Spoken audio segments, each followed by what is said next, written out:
किया अलंकृत जो गायों के चांदी में मढ़वा दिए, गायों के जो सींग है वो सब के सब चांदी में मढ़वा दिए।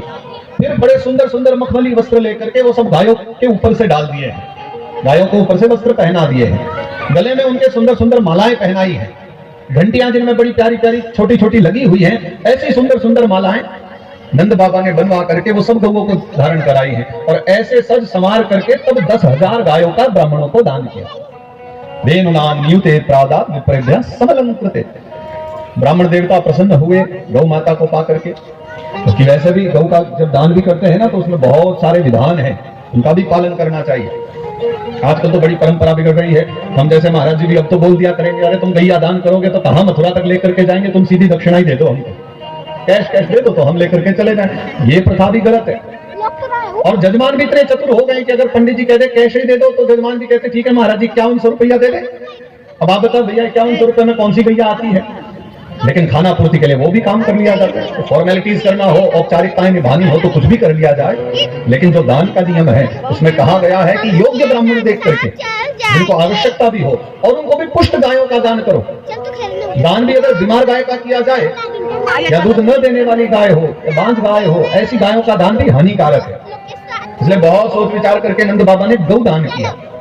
इसके पश्चात उन्होंने फिर तिलाद्रिन सप्तरत्नौघः, तिल आदि के उन्होंने 7 पहाड़ बनवाए बड़े बड़े। कोई तिल का बना हुआ था और कोई धन्य का बना हुआ था और कुछ कुछ उसमें रत्नों के बने हुए थे। ऐसे विविध अलग अलग प्रकार के तिलादि सप्तरत्नौघः, 7 प्रकार के पहाड़ बनाए और फिर 7 पहाड़ बना करके जितनी सामग्री थी वो सब की सब ब्राह्मणों में अर्पण करें। इसके पश्चात में नंद बाबा ने फिर अपने खजाने खोल करके उसमें से बहुत सारी मणियां निकाल करके लाए। कौन सी? वर्षा काल में जब बहुत ज्यादा वर्षा होती है तो उस समय एक कीट का जन्म होता है जिसका नाम है इंद्रगोप। इंद्रगोप नाम का कीड़ा होता है, तो ये वर्षा काल में उत्पन्न होता है। तो उस इंद्रगोप के समान दिखने वाली बहुत चमकदार 1000 मणियां नंद बाबा ने अपने नंद भवन से निकाली और वो सारी 1000 मणियां सब ब्राह्मणों में अर्पण कर दी। तो सारे ब्राह्मण फिर लेकर के बड़े प्रसन्न हुए और बाबा को खूब खूब धन्यवाद करते, लाला को बहुत बहुत बधाई देते, आशीष दे दे, बाबा तेरो लाला जुग जुग जीवे, बहुत या की आयु हो, खूब या को ऐश्वर्य हो।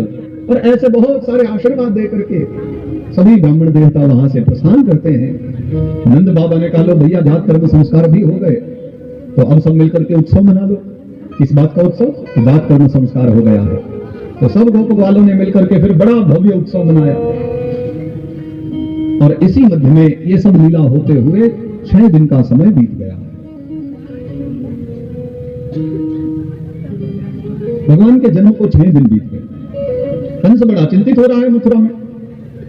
मथुरा में उसने फिर अपनी सभा बैठाई है, भैया मेरा काल कहीं जन्म ले गया है, आप तो सब बड़े बड़े बुद्धिमान सभासद हो, आप बताओ फिर मुझे क्या करना चाहिए। एक ने कहा महाराज मेरे पास एक बढ़िया उपाय है, आपको अपने काल से भय है और आपका काल अभी अभी 2-4 दिन में कहीं जन्मा होगा, तो मेरे विचार से तो आप एक काम करो, 10 दिन के भीतर जितने भी बच्चे जन्मे सबको ही मार दो, समाप्त हो जाएगी लीला। कंस ने कहा चलो फिर सेना तैयार करो। फिर एक ने रोका कि महाराज क्या काम करते हो, नाम है इतना समाज में आपका, बच्चों को मारने निकलोगे तो नाम और बिगड़ जाएगा। ये काम तो इतनी सहजता से हो सकता है, सेना लेकर के क्यों जाओ? तो सेना लेकर जाओगे तो सब अपने अपने बच्चों को छुपा और लेंगे, इसलिए सावधानी से काम करना पड़ेगा। और तब महाराज कंस ने पूतना को बुलावा भेजा। कंसेन प्रहिता घोरा पूतना बाल धातुनी शुशुंसचार निघ्नन्ति पुरग्राम व्रजादिषु। कंस के द्वारा भेजी हुई वो पूतना स्तनों में जहर लगा करके भगवान को मारने की इच्छा से ब्रज में चली आई। ब्रज में आकर के जो यहाँ की लीला का दर्शन किया है, पूरे गोकुल में उत्सव मनाए जा रहे हैं। पूतना ने विचारा कि भीड़ भाड़ कम होती तो घुसने में संभवतः समस्या आती, इतनी भीड़ भाड़ में तो कौन कौन आ रहा है क्या पता चल रहा है। और पूतना ने भी सुंदरी का वेश धारण किया, प्रवेश कर गई नंद भवन में। अच्छा किसी ने भी नंद भवन में पूतना को रोका नहीं है, क्यों रोके भैया, वो भी तो हम जैसी है, वैसे तो राक्षसी है निज रूप में तो, लेकिन छद्मवेश धारण करके हम जैसी बन करके आई है। तो सखा भी विचार करते हैं कि कोई सुंदरी है जो लाला के दर्शन के लिए कहीं दूर से आई। और जब पूतना भगवान कृष्ण कन्हैया के निकट पहुंची, यशोदा मैया से भेंट हुई। मैया यशोदा ने तो पूछ ही लिया, सखी कहां से आई हो, कौन से गांव की हो। पूतना ने भी अपना बड़ा सुंदर परिचय दिया। अरे यशोदा जायो ललना, अरे यशोदा मैंने लाला को जन्म दिया है। मैं जमुना पे सुन आई, मैं यमुना जी के तट से चली जा रही थी, आवाज आई, बड़ा शोर हो रहा था। तो मैं पूछ बैठी किसी से कि भैया इतना शोर क्यों है गोकुल में। तो एक सखा ने बता दिया कि हमारे नंदराय जी के यहाँ लाला का जन्म हुआ। तो यशोदा मैया तेरे लाला के दर्शन करने को आई हूं, अपने लाला के दर्शन कराए गए। प्रसन्न होकर के यशोदा मैया ने अपने लाला को गोदी में लेकर के पूतना को दर्शन करा दिया। अच्छा एक बात कहूं, बाकी जितने भी असुर आए हैं ना, उनको भगवान तक पहुंचने में थोड़ी सी परेशानी ज्यादा हुई है, लेकिन पूतना को कम हुई है, क्योंकि नारी होने का फायदा मिल गया है। जितने भी पुरुष हैं भैया, वो सीधा कन्हैया तक जा नहीं सकते, पहले बाबा से मिलना पड़ेगा, फिर बाबा उधर आज्ञा करेंगे तो फिर यशोदा मैया लाला को लेकर आएंगी, तब कहीं जाके दर्शन हो पाते। लेकिन नारी होने का लाभ यह है कि चाहे भीतर ही चले जाओ सीधा घर में, यशोदा मैया से मिलने चले जाओ, और पुरुष को चाहे कितना भी प्रेमी क्यों ना हो, बैठना तो आंगन में ही पड़ेगा, मर्यादा रखनी पड़ेगी, बाबा से भेंट करनी पड़ेगी, लाला को बाहर ही लेकर के आएंगे तब दर्शन होगा। लेकिन कोई नारी आ जाए वो तो सीधा भीतर चली जाती है, जाकर के अपने कक्ष में जाकर के भी लाला का दर्शन कर सकती है। इस बात का भी तो पूतना को लाभ मिला है। और देखो इतना अच्छा लाभ मिल गया कि यशोदा मैया उसको कोई भोली भाली नारी समझ करके कि मेरे लाला के जन्म पर उत्सव मनाने आई है, ये मान करके मैया को उस पर इतना विश्वास हो गया कि कितना खिला रही है लाला को, उसी की गोद में कन्हैया को दे दिया। पूतना बड़ी प्रसन्न हुई, जैसे मारने आई हूं वो स्वयं मेरी गोद में लेटा हुआ, अब तो बस अवसर चाहिए, और अवसर भी ठाकुर जी ने दे दिया। जो ही यशोदा मैया अपने कार्य के लिए गई, कह करके चली गई कि हरी बहन लाला को ध्यान रखियो, मैं भी आऊं। और यशोदा मैया गई, अब पूतना हंसने लग गई मन ही मन कि देखो किससे कह करके गई है, रक्षा के लिए भी उससे कह करके जा रही है जो आई ही मारने हैं। हमारे यहाँ कहा जाता है ना कि भैया बिल्ली को कभी दूध की रक्षा में नहीं बिठाया जाता, बिल्ली को रक्षा में बिठाओगे तो फिर तो दूध का होना ही है सब सीताराम। यशोदा मैया इतनी भोली भाली, जान ना पाई कि ये कौन है, अपने लाला को गोदी में दे दिया पूतना कि वो स्वयं कार्यों में जाकर व्यस्त हो गई। तब पूतना ने अपनी गोदी में लाला को उठाया और जो ही अपने छाती के निकट लेकर आई, भगवान ने अचानक आंखें खोलकर देखा कि मैं किसकी गोद में हूं, और पूतना का दर्शन किया। चराचरात्मा सन्मीलिते क्षण, जो ही भगवान ने पूतना का दर्शन किया उसी क्षण अपनी आंखें बंद कर ली। क्यों बंद कर ले? भगवान कहने लगे कि ये राक्षसी है। तो भक्त पूछते हैं क्या राक्षसियों को आप देखा नहीं करते? बोले अपने रूप में आ जाती तो देख लिया करती, ये तो कपटी बन करके आई है, अपना वेश धारण करके नहीं आई, कपट वेश धारण करके आई। और हमारे सामने जो कपटी बन के आता है ना, हम उसे बिल्कुल पसंद नहीं करते, इसलिए आंख बंद कर ले। आंख बंद रहेगी तो दिखेगा ही नहीं। एक दूसरा बड़ा प्यारा भाव है कि हमारे ठाकुर जी इसलिए आंख बंद करते हैं कि भगवान सोचने लगे कि आंख बंद करके विचार कर रहे हैं कि मैं इसका क्या करूं। आई तो दुग्ध पिलाने हैं, तो कार्य तो माँ का करने वाली है, और माँ का कार्य करने के साथ साथ ये जहर पिलाने आई, इसलिए शत्रु का भी काम कर रही है। तो इसकी सदगति करनी है या इसका क्या करना है, ये विचार करने के लिए मानो भगवान ने आंख बंद करनी है। और एक संत बड़ा प्यारा भाव बताते हैं, मेरा सबसे प्रिय भाव है ये कि भगवान कृष्ण कन्हैया आंख बंद करके महादेव को याद करते हैं, और आंख बंद करके ध्यान करके महादेव को कहते हैं प्रभु आपने तो पहले भी जहर पिया था ना एक बार, तो आपको जहर पीने का अभ्यास है, लेकिन हमें जहर पीने का अभ्यास नहीं, पहली बार है, इसलिए आप चले आओ और दोनों मिलकर के लीला करते हैं। जहर आप पी लेना, दुग्ध का पान मैं करूंगा, दोनों बांट लेते हैं थोड़ा थोड़ा। मानो आंख बंद करके भगवान ऐसी प्रार्थना कर रही है भगवान भोलेनाथ से, और भगवान ने दुग्ध पान करना आरंभ कर दिया। पूतना ने भगवान को दुग्ध पिलाई, बहुत देर हो गई, कन्हैया तो दुग्ध पिए जा रहे हैं। तब पूतना को बड़ी चिंता हुई कि इतना भयंकर विषय है और ये थोड़ा मरा नहीं है, तो फिर जबरदस्ती छाती से दूर कर रही है। और ये कोई सामान्य छोरा थोड़ी ना है, ये ऐसा छोरा है कि या तो किसी के पास जाता नहीं है, और प्रेम से जिसको एक बार ग्रहण कर लेना फिर आजीवन पर्यंत छोड़ता नहीं है कभी भी, उसको सदा अपने चरणों में लगा लेता है। ऐसे हमारे कन्हैया है। पूतना ने बड़ा प्रयास किया, पर ठाकुर जी ने सोचा भी ज्यादा जिद करेगी और मुझे अपने से दूर करे, उससे पहले मैं इसको अपने में संभालूं। और इसलिए भगवान ने पूतना के प्राणों को पीना आरंभ कर दिया, और जो ही शरीर से प्राण निकलने लगे पूतना छटपटाने लगी, और प्राण निकल रहे हैं इसलिए पूतना कपट वेश में न रह पाई, उसका निज रूप प्रकट होने लगा। तो भैया पूतना अपने अगर निज रूप में आ जाए ना तो नंद भवन में समा नहीं पाएगी। पूतना का शरीर बहुत बड़ा है, 6 कोस का शरीर है पूतना का। 6 कोस यानी 18 किलोमीटर जितना लंबा। 6 कोस के शरीर वाली पूतना घर से बाहर भागी, और जो ही बाहर निकली है क्यों ही उसका विशाल शरीर प्रकट हो गया। भगवान ने उसके प्राणों को पी लिया, और पल भर में प्राणों के निकलते ही पूतना बहुत जोरों से भूमि पर गिर पड़ी। पूतना के प्राण हर लिए, पर ठाकुर जी ने अब भी दूध पीना बंद नहीं किया। ठाकुर जी अब भी उसकी छाती पर हैं, और दर्शन ऐसे हो रहे हैं जैसे किसी विशाल बड़े पर्वत के ऊपर मानो कोई सामान्य सा महात्मा बैठ करके साधना कर रहा हो। अब नीचे से देखो तो विशाल पर्वत पर क्या दिखलाई पड़ेगा, ऐसे ही हमारे कन्हैया उस विशाल पर्वत के समान पूतना के ऊपर लेटे हुए हैं। ये एक बहुत बड़ा बगीचा था, और ये ऐसा बगीचा था कि कंस ने यहाँ के सारे जो फल हैं वो सभी लोगों के लिए प्रतिबंधित किए हुए थे। इस बगीचे के सारे फल जाया करते थे मथुरा, यहाँ कोई फल नहीं पा सकता था इस बगीचा के। आज ठाकुर जी की लीला देखिए, भगवान ने सोचा पूतना अगर कहीं गिरेगी तो बहुत लोगों को लेके मारेगी। 6 कोस का शरीर है, अगर गोकुल में कहीं भी गिरी तो बहुत सारे घर दब जाएंगे और बहुत बहुत विनाश होगा। इसलिए भगवान ने तब तक पूरे प्राणों को नहीं पिया जब तक वो गोकुल से बाहर न चली आई, और जो ही बगीचा के निकट आई भगवान ने उसके प्राणों को पी लिया, और प्राणों के निकलते पूतना गिर पड़ी, और पूतना के नीचे कंस का वो बगीचा था ना, वो सारा का सारा नष्ट हो गया, समाप्त हो गया। तो तब सारे सखा दौड़े दौड़े चले आए कि भैया ये क्या हुआ, ये कौन राक्षसी है। इस मध्य में नंद बाबा मथुरा चले गए थे वार्षिक कर देने के लिए। कंस को कर दिया करते, टैक्स पे किया करते, उस समय की भी पुरानी परंपरा थी कर देने की, तो बाबा भी कर देने के लिए मथुरा गए थे। अभी कर देकर के वापस आए थे, और आते ही देखा कि वहां पूतना मरी पड़ी है। तब सबको उसका परिचय दिया, क्योंकि बाबा जानते थे ये कौन है। तब नंद बाबा ने उसका परिचय दिया कि ये कंस की भाई है, इसका नाम पूतना है। यशोदा मैया बहुत रुदन करने लगी, मेरा लाला एक राक्षसी की गोदी में बैठा है, पर मैंने तो एक सुंदरी सी नारी को अपने लाला को दिया था, वो सुंदरी कहाँ चली गई। सखागण कहने लगे कि मैया तू बहुत भोली है, अब भी नहीं समझी, ये जो राक्षसी है यही सुंदरी बन के आई थी। अब यशोदा मैया कहने लगी भैया ये तो बड़ी समस्या वाली बात है, ये राक्षस अगर वेश बदल करके भी आ जाए तो भी तो बड़ी समस्या है, फिर मैं किसको अपने लाला को दूं। एक सखा कहने लगा अरे मैया देख, हम जो घर घर के हैं ना, हमारी तो तुम्हें पहचान है ना, हमारी शक्ल को तो मैया तुम जानती हो, तो हमारी शक्ल देख करके हमारे गोदी में लाला को दिया करो। मैया कहने लगी अरे पगले, जो राक्षसी इतनी सुंदरी का वेश धारण कर सकती है वो क्या कपट से तेरा वेश धारण नहीं कर सकती। अगर उसको धारण करना होगा तो किसी गोपिका का भी रूप धारण कर लेगी। नंद बाबा ने कहा इन बातों के झंझटों में क्यों पड़ते हो, सीधा सीधा ठाकुर जी से प्रार्थना करो, भगवान श्री हरि से प्रार्थना करो कि फिर कभी ऐसी समस्या ना आए, ऐसी कोई विपदा ना आए। आओ हम सब चल के अब पूतना का भी कुछ विचार करें।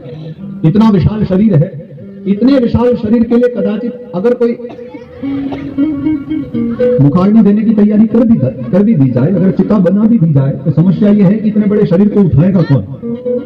सारे गोकुलवासी मिलकर के भी पूतना को उठा नहीं सकते, इतना बड़ा शरीर है। तो सुखदेव बाबा कहते हैं कि राजन, नंद बाबा की आज्ञा पर सब ग्वाल वालों ने मिलकर के पूतना के शरीर के छोटे छोटे टुकड़े बनाए, और पूतना के टुकड़े करके बहुत सारी चिता जलाई गई है, और विभिन्न प्रकार की चिताएं जला करके तब अलग अलग अंगों को, पूतना के अलग अलग अंगों को उन चिताओं पर रख करके तब उसको मुखाग्नि दी गई, तब उसकी अंतिम क्रिया की गई। और तब सुखदेव बाबा वर्णन करते हैं कि राजन तब एक बहुत बड़ा आश्चर्य हुआ, जैसे ही पूतना की वो चिता जलने लग गई ना, तो उस चिता के जलते ही उसमें से उठा हुआ जो धुआं है वो पूरे गोकुल में फैलने लग गया, और उस चिता से उठा हुआ जो धुआं था वो बहुत ज्यादा सुगंधित हो गया, और सुगंधित धुएं से पूरा गोकुल सुगंधमय वातावरण से भर गया। तब सखाजन पूछते हैं कि बाबा ये तो राक्षसी थी, और एक राक्षसी के शरीर के मरने पर ऐसी सुगंध क्यों आ रही है। नंद बाबा भी इस प्रश्न का उत्तर नहीं जानते थे, पर सौभाग्य से सुखदेव बाबा की कृपा से हम लोगों को इसका उत्तर मिला। जिसकी सदगति स्वयं कृष्ण कन्हैया के हाथों हो, उसके शरीर से कभी दुर्गंध नहीं आ सकती। कृष्ण कन्हैया के हाथों जिसकी सदगति हो, और अद्भुत बात तो यह है कि कृष्ण लीला में सबसे पहली पूतना ही है भगवान ने जिसका उद्धार किया है। भगवान ने जो राक्षसों को मारने का श्री गणेश किया है ना, वो पूतना के द्वारा है। सबसे पहले आई है 6 दिन के थे मात्र भगवान, और उसी समय उद्धार कर दिया भगवान।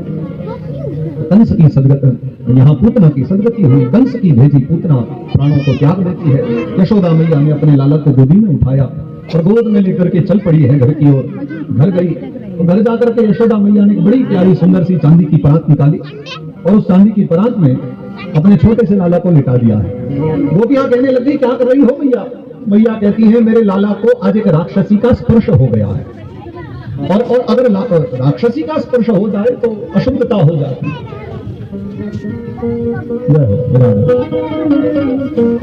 कंसेन प्रहिता घोरा पूतना बाल भातिनी शिशु सचार निघ्नन्ति पुरग्राम व्रजादिषु शिशु सचार निघ्नन्ति पुरग्राम व्रजादिषु। मेरे लाला को राक्षसी ने स्पर्श किया है, मेरा लाला अपवित्र हो गया होगा ना, लाला की शुद्धि करनी है। और ऊपर बैठे थे वहां सारे ऋषि मुनिजन, वो ऊपर से सारी लीला देख रहे थे। और नारद जी ने जो ही नीचे लीला देखी ना तो वो हंसने मुस्कुराने लगे और नारद बाबा कहने लगे कि भगवान कैसी अद्भुत लीला है आपकी, जिनका नाम लेने मात्र से बड़े बड़े राक्षस जो अपावन मन वाले हैं वो भी पवित्र हो जाते हैं, और ऐसे नारायण का स्पर्श पूतना से हो जाने मात्र से मैया चिंता कर रही है कि लाला को अपवित्र स्पर्श हो गया। और इतनी भी बात पूर्ण नहीं हुई, इसके बाद मैया जब स्नान करा रही है ना, लाला को शुद्ध कर रही है, तब की भी लीला बड़ी विचित्र है। यशोदा मैया अपने लाला को यमुना जल से स्नान करा रही है और यमुना जी के जल से स्नान कराते हुए मंत्र भी पढ़ रही है। क्या मंत्र पढ़ती है कि हे नारायण भगवान मेरे लाला के मुख की रक्षा करना, हे ऋषिकेश भगवान मेरे लाला के उदर की रक्षा करना, हे दामोदर भगवान मेरे लाला के चरणों की रक्षा करना, हे सहस्त्र शीर्षा भगवान मेरे लाला के पीठ की रक्षा करना, हे अव्यय पुरुष नारायण मेरे लाला के सर्वांग की रक्षा करना। और ये देख करके तो बाबा सच में बहुत हंसने लग गए। नारद बाबा बोले वाह ये ठीक है, जिनका एक एक नाम लेकर के दुनिया पवित्र हो रही है, और जिनका नाम है आज खुद वो परात में लेटे हुए हैं, आज वो अपने नामों से ही शुद्ध किए जा रहे हैं। ये लीला तो भैया द्वापर में देखने को मिल सकती है, जहां भगवान के नामों से ही भगवान को शुद्ध किया जा रहा है। क्योंकि यशोदा मैया की तो यही भावना है कि मेरा लाला अपवित्र हो गया। एक राक्षसी का स्पर्श हुआ है, पूतना की सदगति हुई, और इसके बाद कंस को यह खबर मिली तो बड़ा चिंतित हुआ। विचार करने लगा कि पूतना ने किसी भी बालक को नहीं मारा, यहां से गई तो थी कह करके कि सारे बच्चों को मार दूंगी, और सुनने में आया है एक ही बच्चे को मारने गई, पहले वाले ने उसको मार दिया। कौन है वो बालक? कहीं ऐसा तो नहीं कि वही मेरा काल हो, और इसलिए उत्कल नाम के असुर को भेज दिया। ये एक ऐसा असुर है जिसके पास शरीर नहीं है, खाली हवा के रूप में, वायु रूप में बहता रहता है। ये आया ब्रह्मंडल में। अब पूतना के मरने के बाद तो सबको बड़ी प्रसन्नता हो रही थी, इसलिए सब उत्सव मना रहे हैं, नंद महोत्सव चल रहा है। और वहीं नंद बाबा यशोदा मैया दोनों एक दिव्य आसन पर बैठे हैं, सामने सब लोग नाच रहे हैं, बाबा और यशोदा मैया उनका दर्शन कर रहे हैं। पीछे एक बैलगाड़ी रखी है, तो बैलगाड़ी का जो पीछे वाला स्थान है, बैलगाड़ी रखी रहती तो पीछे से ऊपर उठा रहता, उसके नीचे पर्याप्त स्थान रहता, वहां उस खाली स्थान में यशोदा मैया ने एक पलना रख दिया है, और उस पलना में छोटे से लाला को शयन करा दिया। कन्हैया खेल रहे हैं उसमें, चारों ओर छोटे छोटे से सखा, छोटे छोटे से ग्वाल बाल, वो सब के सब लाला का दर्शन कर रहे हैं।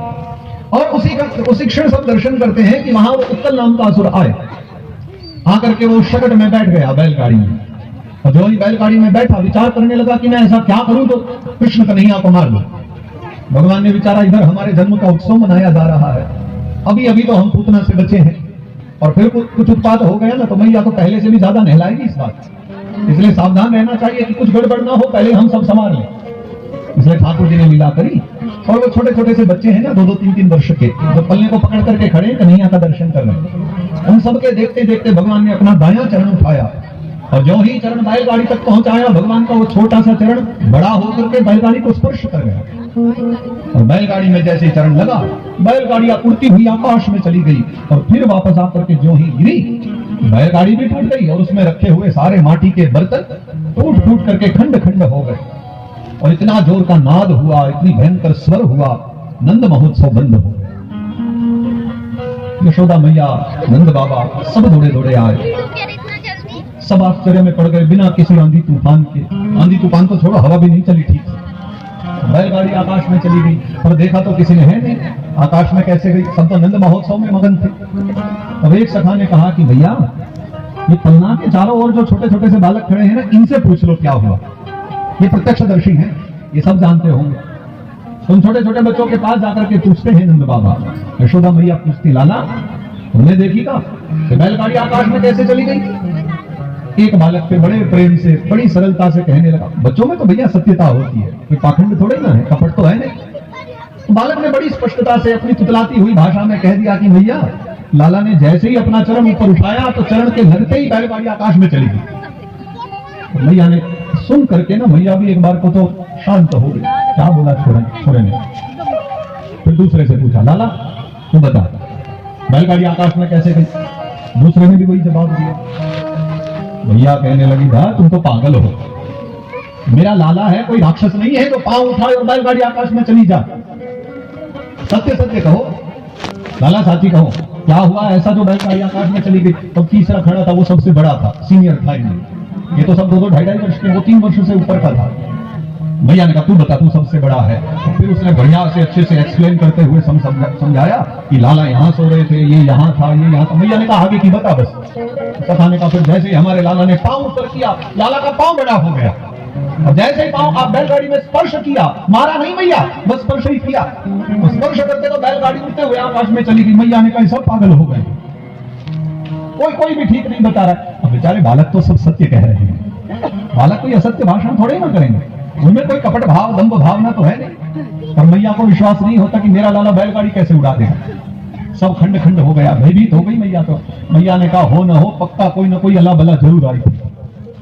सखाओं ने कहा फिर क्या करोगे। बोले अभी जाकर के सारी बला उतारती हूँ। और फिर कन्हैया को उठाए तो गोदी में ले जाकर के फिर वही चांदी की परात में बिठा दी, और फिर लीला आरंभ हो गई है। गोविंद भगवान मेरे लाला के उदर की रक्षा करना, नारायण भगवान मेरे लाला की मुख की रक्षा करना। और इस दृश्य को देख देख करके गोपिकाएं बड़ी प्रसन्न हो रही हैं।